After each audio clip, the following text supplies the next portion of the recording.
Hello friends, नमस्कार। और मैं निधि चौहान एक बार फिर से आपका स्वागत करती हूँ अपने यूट्यूब चैनल पर। और आज मैं जो आपके लिए लेके आई हूँ वो है कि आप अपने बच्चों में सेल्फ स्टडी की हैबिट्स कैसे डेवलप करें। लास्ट वीडियो में मैंने आपसे बात की थी कि अगर आप चाहते हैं कि आपके बच्चे सेल्फ स्टडी करें तो आपको उनके अंदर सेल्फ स्टडी की हैबिट्स डेवलप करनी चाहिए।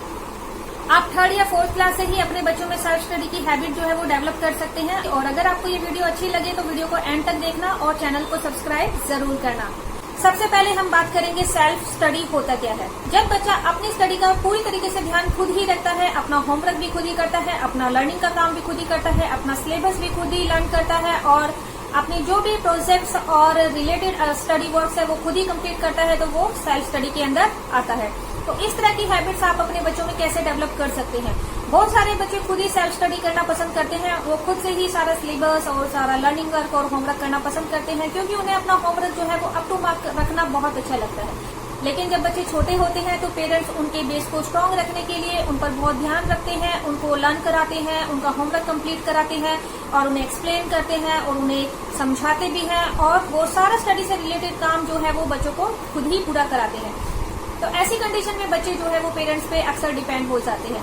लेकिन आप हमेशा होमवर्क और लर्निंग का काम नहीं करा सकते। एक बार बच्चा जब बड़ा हो जाता है तो उसे खुद ही होमवर्क और खुद ही लर्निंग का काम करना पड़ता है। खासतौर पे 6th क्लास से जब बच्चा स्टार्ट करता है तो उसका सिलेबस भी बढ़ जाता है, उसका लर्निंग भी बढ़ जाता है। और ऐसे में आप उसे सारा कुछ खुद ही लर्न नहीं करा सकते बैठा के, और ना ही आपके पास इतना ज्यादा टाइम है कि आप पूरे दिन उसके साथ बैठ के उसका स्टडी का काम पूरा करा सके। तो बहुत जरूरी है कि आप अपने बच्चों में 3rd क्लास से ही सेल्फ स्टडी की जो हैबिट्स है वो डेवलप करना स्टार्ट कर दें। आप समझिए, कोई भी पर्सन अपना काम खुद ही करना कब पसंद करता है और कब अपना काम बिना किसी के कहे, बिना किसी के बोले खुद ही कंप्लीट कर लेता है। ऐसा तब होता है जब वह अपने वर्क के प्रति अपनी रिस्पॉन्सिबिलिटी समझता है। तो जहाँ पर सेल्फ स्टडी की बात आती है वहाँ पर सबसे प्राइमरी बात आती है रिस्पॉन्सिबिलिटी की। देखिए, जब आपका बच्चा रिस्पॉन्सिबिलिटी को समझेगा, रिस्पॉन्सिबल बनेगा, अपने वर्क के प्रति पूरी तरीके से रिस्पॉन्सिबल होगा तो वो अपना काम खुद ही करेगा। तो सबसे पहले आपको अपने बच्चों को उनकी रिस्पॉन्सिबिलिटी उन्हें समझानी पड़ेगी कि उनकी अपने स्टडी के प्रति क्या रिस्पॉन्सिबिलिटी है। आप 3rd क्लास से ही अपने बच्चों को बार बार ये कहना स्टार्ट कर दें कि ये आपका काम है, आपको पूरा करना है, ये आप ही का काम है, ये आपकी रिस्पॉन्सिबिलिटी है और ये होमवर्क आपका है तो आप ही को पूरा करना है। क्योंकि जो काम हमारा होता है वो हम पूरा करते हैं और ये काम आपका है तो आप ही पूरा करेंगे। होमवर्क आपका है तो आप ही को पूरा करना है, लर्निंग आपकी है तो आप ही को पूरी करनी है। आपकी टीचर क्लास में क्या पढ़ा रही है, कल आपको कौन सी बुक्स लेके जानी है, कल किस चीज की क्लास होने वाली है, इस चीज का ध्यान भी आपको खुद ही रखना है और आपको अटेंटिव होना है। तो ये वे सब बातें हैं जो आप अपने बच्चों को 3rd क्लास से ही बार बार रिमाइंड कराना स्टार्ट कर दें। इसके लिए आप क्या करें, ऐसे काम जो बच्चों को पहले से आते हैं और जो जिसके बारे में बच्चों को पहले से पता है, ऐसे काम उन्हीं पे छोड़ना स्टार्ट कर दें।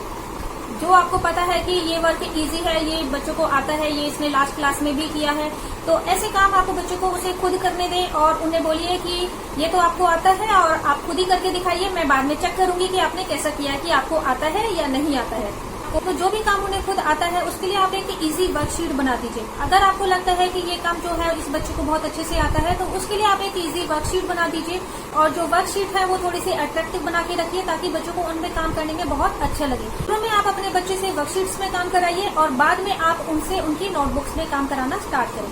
तो अट्रैक्टिव वर्कशीट में काम करके बच्चों में सेल्फ स्टडी की जो हैबिट्स है वो धीरे धीरे डेवलप होगी, उन्हें होमवर्क करना बहुत अच्छा लगेगा और उनकी लर्निंग भी बहुत अच्छी होगी। शुरू में टाइम टेबल डिसाइड कर दीजिए कि एक फिक्स टाइमिंग कर दीजिए उसका होमवर्क कंप्लीट करने की, ताकि उसे पता हो कि इस टाइमिंग पे उसे अपना होमवर्क कंप्लीट करना है। और जो टाइम टेबल है वो भी आप बच्चे से ही पूछे कि किस टाइम पर आपका बच्चा होमवर्क करने के लिए कंफर्टेबल है। तो आप 4 o'clock डिसाइड करते हैं कि इस टाइम पर बच्चों को होमवर्क करना है। शुरू में आप बताइए कि 4 o'clock हो गए हैं, आपको होमवर्क करना है। अर्लियर डेज में आप बच्चों को याद दिलाइए कि 4 o'clock हो गए हैं तो आपको अपना होमवर्क करना है। और उसके लिए एक टाइम लिमिट भी डिसाइड कीजिए कि इतने ही टाइम में आपको होमवर्क करना है। ये नहीं कि आपने 3 घंटे 4 घंटे सिर्फ होमवर्क ही करना है। 4 to 5 आपको अपना जितना भी स्कूल का होमवर्क है वो कंप्लीट करना है और एट 5 o'clock मैं चेक करूंगी कि आपने अपना होमवर्क पूरा जो है वो कर लिया है या नहीं किया है। और होमवर्क स्टार्ट कराने से पहले आप पहले ही पूछ लीजिए कि आपको होमवर्क में ऐसी कोई चीज जो बच्चों को नहीं आती है या पता नहीं है या उसको कुछ समझ में नहीं आ रहा है, तो आप उसको होमवर्क स्टार्ट कराने से पहले ही उसको वो समझा दीजिए या फिर ये जो होमवर्क है उसको एक बार एक्सप्लेन कर दीजिए। एक्सप्लेन करने में हार्डली 5 मिनट्स ही लगते हैं, तो जो भी होमवर्क बच्चों को करना है उसे एक बार एक्सप्लेन भी कर दीजिए और फिर उसे होमवर्क करने के लिए दीजिए। लेकिन बीच में आप उसे डिस्टर्ब मत कीजिए, उसे इंटेंशनली उसे छोड़ दीजिए, उसके साथ मत बैठिए और उसे ये कहिए कि भाई मुझे थोड़ा काम है और मैं अपना काम करने जा रही हूँ। उसे आप छोड़ के इंटेंशनली चले जाएं और फिर आप सीधा 5 o'clock चेक कीजिए कि बच्चे ने क्या किया है क्या नहीं किया है।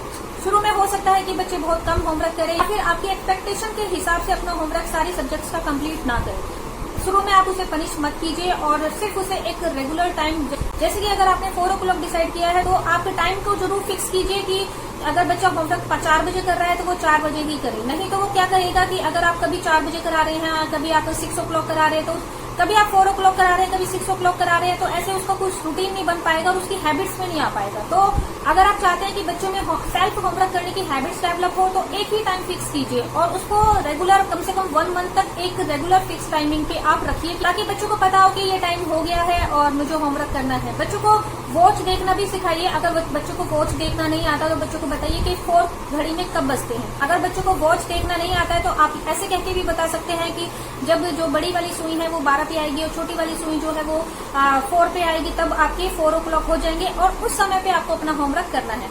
लेकिन 4 और 5 डेज बाद आप बच्चों को रिमाइंड कराना भी बंद कर दीजिए और बच्चों को अपना होमवर्क खुद करने दीजिए। जब ऐसा करते हुए करीब 10 डेज हो जाए और अगर आपको लग रहा है कि बच्चा रूटीन फॉलो नहीं कर रहा है, होमवर्क पूरा नहीं कर रहा है, तो उसे आप स्लाइटली पनिश कर सकते हैं, जैसे कि उसके गेम टाइम को कम करके या फिर उसके टीवी टाइम को कम करके या फिर उसकी पसंद का खाना ना बनाकर। लेकिन उसे आप बहुत ज्यादा डांटना नहीं है, आपको एक पेशेंस रखना है और उसके खुद होमवर्क करने का इंतजार करना है। जरूर ऐसा होगा कि बच्चा जो है वो खुद ही होमवर्क करेगा और जब आपको ये लगने लगे कि बच्चा अपना होमवर्क खुद करने लगा है, आपके बिना कहे वो होमवर्क कर रहा है, लेकिन आपको ये जरूर करना है कि आपको 5 बजे उनका होमवर्क चेक जरूर करना है। जब बच्चे को ये लगेगा कि ठीक 5 बजे मेरा होमवर्क जरूर चेक होने वाला है, तो वो जरूर एक टाइम पर अपना होमवर्क करना स्टार्ट कर देगा। लेकिन आपके बहुत ज्यादा एफर्ट करने के बाद भी अगर आपको लगता है कि आपका बच्चा होमवर्क नहीं कर रहा है, तो आप उनके पनिशमेंट को थोड़ा सा बढ़ा सकते हैं या फिर उन्हें किसी तरीके से थोड़ा डरा सकते हैं। और जब आपका बच्चा खुद ही होमवर्क करना स्टार्ट कर दे और जब आपको ये लगे कि बच्चा अब अपना होमवर्क खुद ही कर रहा है, आपके बिना कहे होमवर्क पूरा कर रहा है, फिर आप आ जाइए लर्निंग पर। बच्चों को ये बताइए कि होमवर्क के साथ साथ जो मैम ने आपको लर्निंग का काम दिया है वो भी आपको खुद ही लर्न करना है। सपोज आपने 4 to 5 जो है वो होमवर्क का टाइम डिसाइड किया हुआ है, तो उसके बाद इवनिंग में आप बच्चे का लर्निंग का टाइम भी फिक्स कर दीजिए। आप लर्निंग का टाइम भी बच्चे के कंफर्ट के हिसाब से डिसाइड कीजिए। जिस टाइम पे बच्चा जो है लर्न करने में कंफर्टेबल होता है, उसी टाइम पर बच्चे से पूछकर आप बच्चे का लर्निंग का टाइम डिसाइड कीजिए।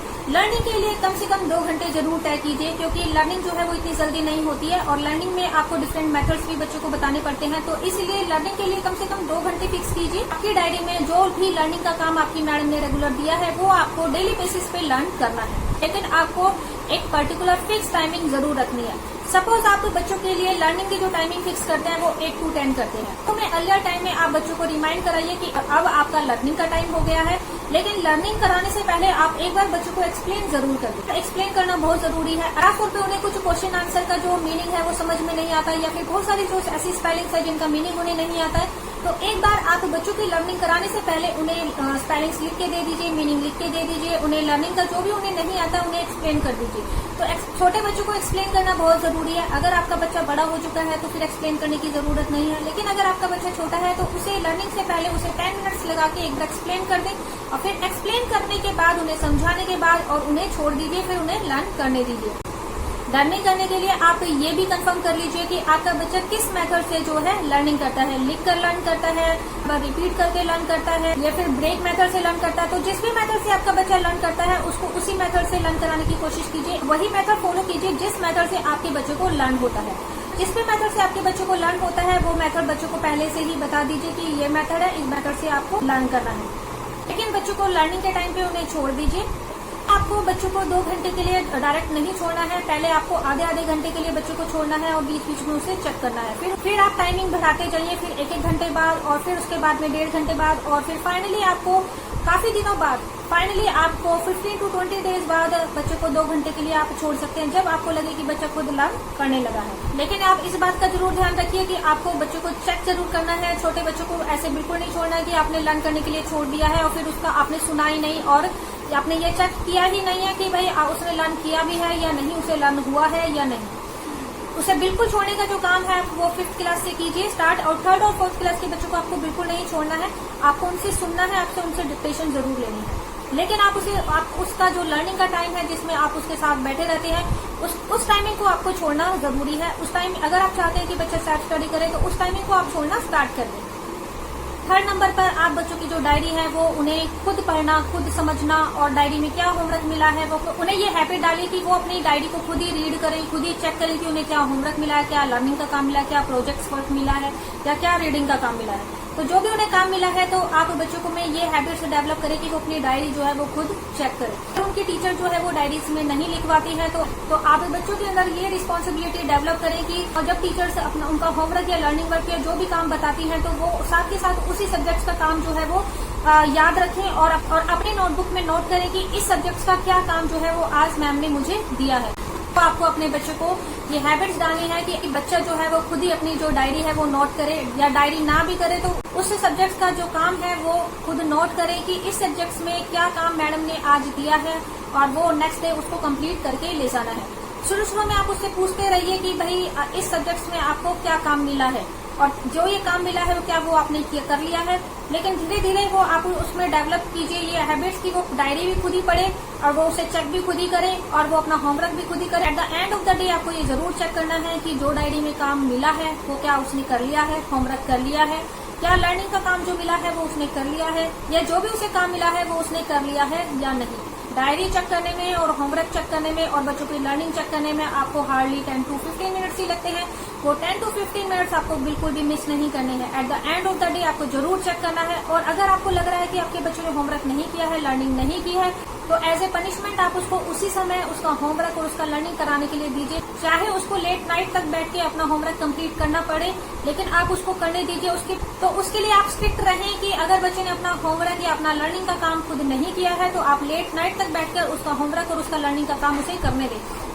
आप बिल्कुल भी ऐसा मत करिए कि अगर बच्चे ने होमवर्क नहीं किया है या लर्निंग का काम नहीं किया है तो आप उसे ये कहें कि नहीं कोई बात नहीं, अभी आप सो जाओ, कल सुबह उठ के कर लेना। ऐसा आपको बिल्कुल भी नहीं करना है। अगर आपने ऐसा किया तो आपके बच्चे में सेल्फ स्टडी की हैबिट्स बिल्कुल भी डेवलप नहीं होगी और ना ही वो अपनी रिस्पॉन्सिबिलिटी को कभी समझेगा। तो अगर आप चाहते हैं कि सेल्फ स्टडी की हैबिट्स बच्चों में डेवलप हो तो हमेशा स्ट्रिक्ट बने रहें।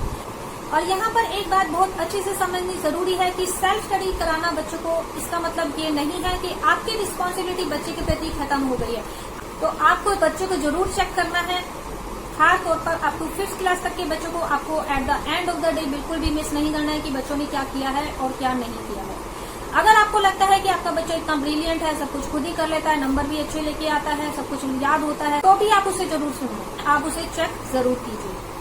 अगर बार बार समझाने पर भी आपका बच्चा जो है वो होमवर्क नहीं कर रहा, लर्निंग नहीं कर रहा है, तो आप उसके प्रति स्ट्रिक्ट होते हुए आप उसके टीचर को कह सकते हैं कि आपका बच्चा आपके कहने से होमवर्क नहीं कर रहा है, लर्निंग नहीं कर रहा है, आप आपके वार्ड के लिए प्रॉपर एक्शंस लीजिए। जब आपके वार्ड्स को ये टेंशन होगी कि जो हमारे पेरेंट्स हैं वो टीचर से कंप्लेन कर सकते हैं और टीचर जो है वो सभी क्लास के सामने उनको डांट सकते हैं, तो उन्हें बहुत ज्यादा इंसल्ट फील होगा। तो उस इंसल्ट के होने के डर से वो अपना होमवर्क करना जरूर पूरा करेंगे और अपना लर्निंग का काम भी जरूर पूरा करेंगे। आप ये समझने की कोशिश कीजिए कि कोई भी काम आप सेल्फ क्यों करना चाहते हैं, कब करना चाहते हैं। जब आपका मन उस काम को करने में लगता है, जब वो काम आपको अच्छा लगता है, तब आप वो काम खुद ही करना चाहते हैं और आपको मजा भी आता है। तो इसके लिए आप क्या कीजिए, जब आप बच्चों को एक लेसन एक्सप्लेन करते हैं तो उसकी जो बैक एक्सरसाइजेज होती है वो आप बच्चों को खुद ना कराएं, ना ही टीचर के साथ उसे लिखने दें। बैक एक्सरसाइज जो है वो आप बच्चों को खुद ही करने दें। यानी कि आप बच्चों को ये कहिए कि आप क्वेश्चंस को रीड कीजिए, ऑप्शंस पढ़िए, ऑप्शन में से बताइए कि आपको कौन सा ऑप्शंस ठीक लग रहा है। वो क्वेश्चंस भी खुद ही रीड करें, ऑप्शंस भी खुद ही पढ़े और वो खुद ही आपको बताए कि भाई इसमें से ये ऑप्शंस करेक्ट है। और जब बच्चा जो है आपको करेक्ट ऑप्शंस बताए तो आप उसे शाबाश कहें और उसे कहें कि आप तो बहुत ही इंटेलिजेंट हो, आपको तो बहुत अच्छा आता है। तो इस तरीके से आप उसे अप्रिशिएट कर दीजिए। जब आप उसे अप्रिशिएट कर दीजिएंगे तो वो सेकंड क्वेश्चन पढ़ने के लिए खुद ही बहुत ही अच्छे से तैयार हो जाएगा। सपोज आपको लग रहा है कि जो बच्चा है वो ऑप्शंस खुद नहीं ढूंढ पा रहा है, अगर उसको पता नहीं चल रहा है तो आप कहिए कि आप लेसन में से खुद ही ढूंढिए इसके क्वेश्चंस, आप खुद ही ढूंढिए कि कहाँ पर इसका आंसर। अगर वो बच्चा खुद ही आंसर ढूंढ लेता है, खुद ही उसमें देख लेता है कि कहाँ पर ये हेडिंग लिखी है, कहाँ पर इसका आंसर है, और अगर वह आपको करेक्ट आंसर बताता है तो आप कहिए कि आपको तो बहुत ही अच्छी स्टडी करनी आती है, आप तो बहुत ही इंटेलिजेंट हो। तो इस तरीके से आप बच्चों की तारीफ कर करके उससे सारे बैक एक्सरसाइज सॉल्व कराइए। उससे क्या होगा, जो बैक एक्सरसाइज होती हैं, जो क्वेश्चन आंसर होते हैं, जब बच्चों को खुद ही आएगा, जब उसे लगता है कि लेसन भी मुझे खुद आता है, मुझे एक्सरसाइज करनी भी आती है, तो उसका पढ़ाई में बहुत मन लगेगा और वो टीचर के कराने से पहले ही उन एक्सरसाइज को करना चाहेगा। और ऐसी कंडीशन में जब टीचर उसे होमवर्क देंगी तो उसे पहले से पता होगा कि होमवर्क तो मुझे पहले से आता ही, और वो उस होमवर्क को खुद ही बहुत ही जल्दी से कर लेगा।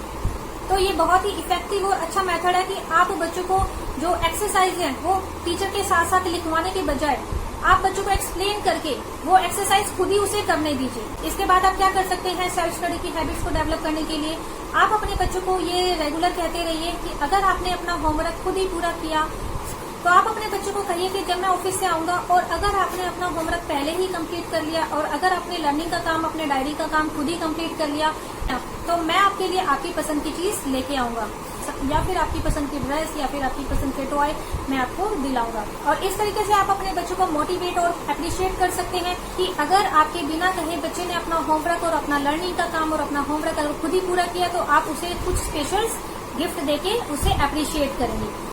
और जो भी आप बच्चे को टाइम टेबल बना के रख रहे हैं उसे रेगुलर रखिए। तो रूटीन होना और रेगुलर होना बहुत ज्यादा जरूरी है। तो दोनों चीज को जो है वो आप बहुत ज्यादा मेंटेन करके रखिए, क्योंकि किसी भी हैबिट्स को डेवलप करने के लिए उसका लगातार रिपीट होना बहुत जरूरी है।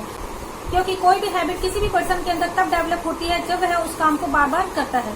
तो रेगुलर होना बहुत जरूरी है। ऐसा नहीं कि आपने एक दिन कराया टाइम टेबल और फिर दूसरे दिन आपने वो टाइम टेबल छोड़ दिया, फिर तीसरे दिन आपने कुछ और करा दिया, ऐसे नहीं। तो पूरे रूटीन के साथ और पूरे रेगुलरिटी के साथ में फॉलो कीजिए। और कम से कम आपको वो टाइम टेबल हैबिट्स को डेवलप करने के लिए 1 मंथ तक फॉलो करना बहुत जरूरी है। तो 1 मंथ तक आप जो टाइम टेबल बनाएंगे उसके अंदर एक रेगुलरिटी रखिए, उसमें एक टाइम टेबल बना के रखिए। नहीं तो आपके बच्चे में कभी भी सेल्फ स्टडी की या कोई भी अदर हैबिट्स डेवलप नहीं हो पाएगी। हैबिट्स को डेवलप करने के लिए उसका बार बार होना बहुत ज्यादा जरूरी है। और इसके बाद आप ये समझ लीजिए कि अगर आप बच्चे में सेल्फ स्टडी की हैबिट्स डेवलप करना चाहते हैं तो आपको पेशेंस रखना बहुत ज्यादा जरूरी है। आपको बहुत ज्यादा पेशेंस रखना है, आपको बहुत ज्यादा इंतजार करना है उस टाइम तक का जब आपका बच्चा खुद अपना होमवर्क करना स्टार्ट कर दे। शुरू में ऐसा नहीं होगा, कम से कम 15-20 डेज तक इतनी जल्दी नहीं होगा, कम से कम 1 मंथ तक आपको इंतजार करना होगा कि आपका बच्चा कम से कम रिजल्ट जो है वो आपको 1 मंथ के बाद दिखना शुरू होगा। क्योंकि कोई भी हैबिट जो है वो डेवलप इतनी आसानी से नहीं होती, उसे धीरे धीरे डेवलप होने में टाइम लगता है। कोई हैबिट डेवलप होने में बहुत टाइम लगता है। तो कोई भी हैबिट अगर आप डेवलप कर रहे हैं तो आपको बहुत ज्यादा पेशेंस रखने की जरूरत है। आप कभी भी अपने बच्चों को इतनी जल्दी डांटे ना, और खासतौर पर उन्हें मारे तो बिल्कुल भी ना। तो जितना हो सके आप पोलाइटली उन्हें समझाने की कोशिश कीजिए। तो प्यार से आप हैबिट्स को डेवलप कराने में उनकी हेल्प कीजिए। अगर आप उन्हें किसी भी चीज को लेके बहुत ज्यादा डांटेंगे या मारेंगे तो उनका जो ध्यान है उस चीज पे से हटने लगेगा और वो चीज उन्हें अच्छी नहीं लगेगी, चाहे वो स्टडी ही क्यों ना हो।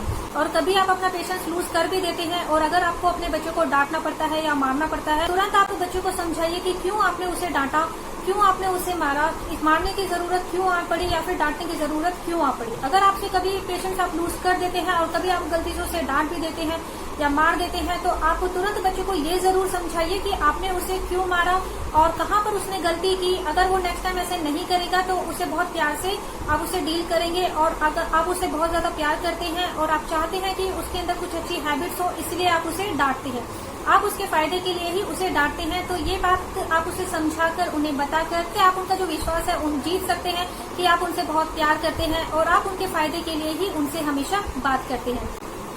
तो बच्चे के अंदर हमेशा इस विश्वास को जगाने की कोशिश कीजिए कि आप उनसे बहुत प्यार करते हैं और आप जो भी कुछ हैबिट्स उन्हें डाल रहे हैं वो उनके फायदे की हैबिट्स है और इससे उन्हें क्या फायदा होने वाला है ये उन्हें जरूर बताइए।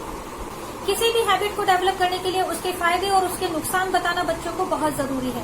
तो आप बच्चों को उसके फायदे जरूर बताइए। सेल्फ स्टडी की हैबिट्स को डेवलप करने से जो कोई भी काम जो है वो अपने टाइम पर हो जाता है, ये काम जो है वो पेंडिंग में नहीं रहता। उसके बाद जो टाइम टेबल बना लेने से, अपना काम अपने टाइम पे कर लेने से आपका कोई भी काम पेंडिंग नहीं रहेगा। आप हमेशा इंटेलिजेंट बने रहोगे और आपकी हमेशा तारीफ होगी और टीचर जो है आपको बहुत पसंद करेंगे।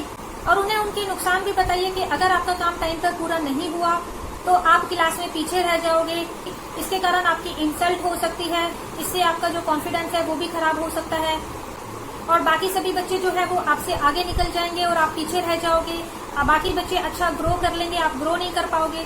तो बच्चों को किसी भी हैबिट्स को डेवलप करते समय उनके फायदे नुकसान उन्हें बताते रहिए, तभी उनका जो विश्वास है आप पर बना रहेगा और उनका काम में मन लगेगा। बच्चों को ये भी बताइए कि बड़ी क्लास में आने के बाद उनका सिलेबस बढ़ जाएगा और अगर उन्होंने अपना जो काम है वो टाइम पे नहीं किया तो इस तरीके से उनका जो काम है वो कभी भी पूरा नहीं हो पाएगा और उनका काम हमेशा बहुत ज्यादा पेंडिंग में हो जाएगा और वो लर्निंग भी टाइम पे नहीं कर पाएंगे और इस तरीके से वो क्लास में पीछे रह जाएंगे और वो बाकी बच्चों के साथ मैचअप नहीं कर पाए। तो इस तरीके के बच्चों को ड्रॉबैक बताना बहुत जरूरी है। तो कैसी लगी आपको मेरी सेल्फ स्टडी से रिलेटेड टेक्निक और टिप्स? अगर आपको ये वीडियो अच्छी लगी हो तो चैनल को सब्सक्राइब करना और इसे ज्यादा से ज्यादा शेयर करना, ज्यादा से ज्यादा ऐसे पेरेंट्स से शेयर करना जिनके बच्चे सेल्फ स्टडी करने में बहुत ज्यादा डिफिकल्टी फेस कर रहे हैं, क्योंकि ज्यादातर पेरेंट्स को इस वीडियो की हेल्प मिल सके और उनके बच्चे भी सेल्फ स्टडी कर सके। और अगर आपके बच्चे किसी और अदर इश्यूज को लेके प्रॉब्लम फेस कर रहे हैं स्टडी, एजुकेशन या और अदर कंसल्टेंसीज में, तो वो भी आप कमेंट बॉक्स में पूछ सकते हैं। उससे रिलेटेड भी अच्छी टिप्स मैं आपके लिए हमेशा लाती रहूंगी। तो चैनल को सब्सक्राइब और शेयर करते रहें और हमारे साथ इस चैनल के साथ जुड़े रहें। तो मैं मिलूंगी आपसे अपनी नेक्स्ट वीडियो में कुछ अच्छी कंसल्टेंसी टिप्स के साथ में, और तब तक के लिए नमस्कार।